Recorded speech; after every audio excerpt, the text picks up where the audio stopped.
Good morning, my brothers and sisters. Welcome to episode 292 of Be With Me.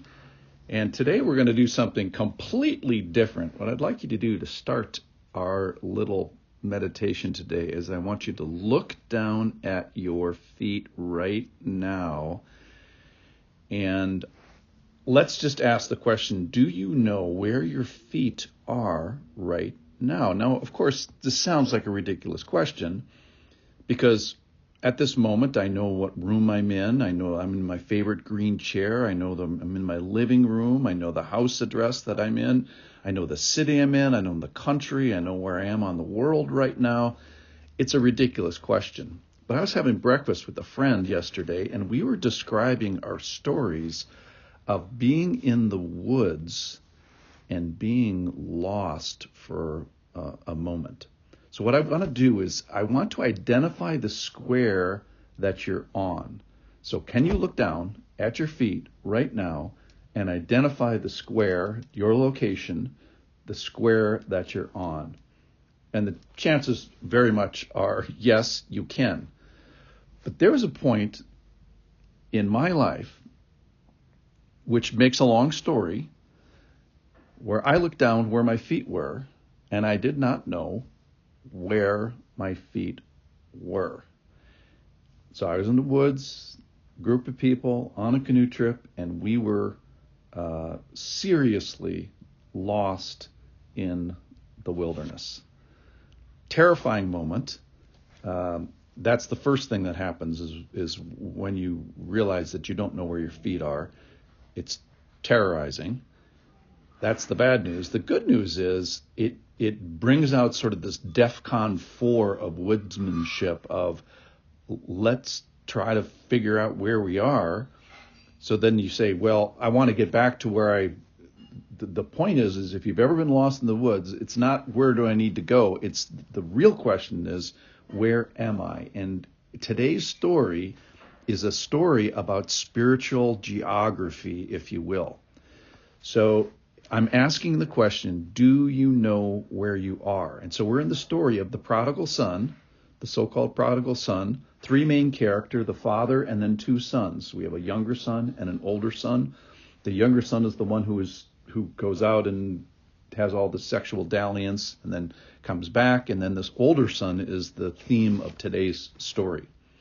So as we look down at our feet, you have three choices. One choice is you know where you are.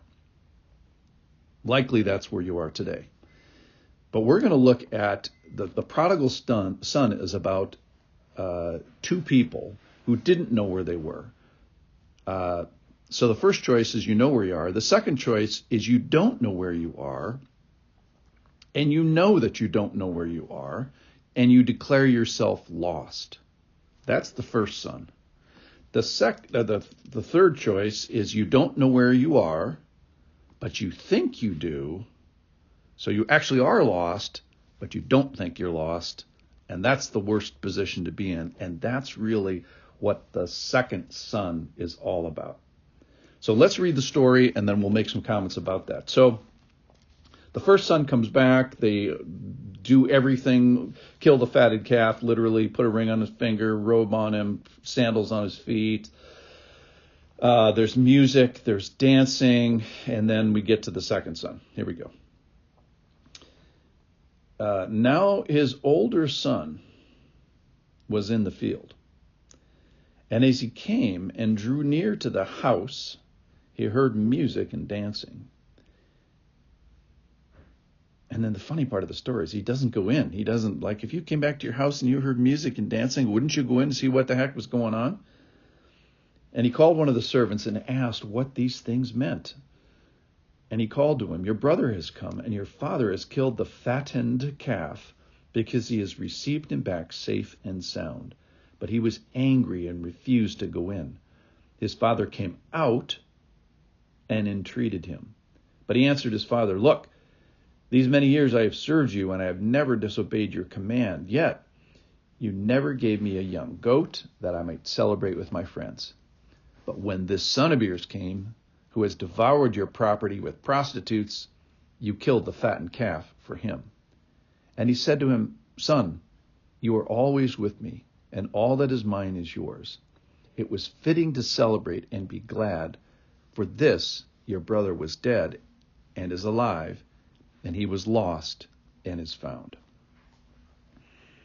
So he draws near, he hears music and dancing. He does not go into the house. Why? Maybe he knows that his brother is back.